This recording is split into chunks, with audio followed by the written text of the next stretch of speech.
Si à l'heure qu'il est, la rue Jeanne d'Arc voit encore passer les voitures, vendredi ce sera plutôt ça. Un défilé militaire de grande ampleur, plus de 600 hommes à pied, quelques blindés et bien sûr l'aviation dans le ciel de la cité joannique. En attendant, c'est le moment des dernières mises au point sur place. Il n'y aura pas de raie supplémentaire, il n'y aura pas de marquage. On salue tête droite ici, tête gauche là-bas, fin du salut, passage piéton.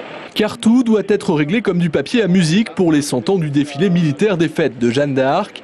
C'est en effet à 1909 que remonte la première participation des armées à cet hommage officiel. Une charge historique qui ne semble pas trop peser sur les épaules de ceux qui participent au défilé pour la première fois.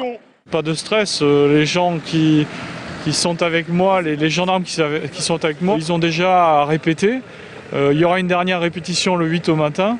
Donc il n'y a pas de difficulté particulière. Pas de difficulté, la synchronisation du défilé n'en nécessite pas moins une sacrée organisation.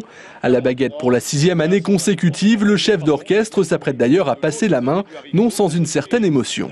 Les fêtes de Jeanne d'Arc, il faut se les accaparer un petit peu quand on veut les vivre.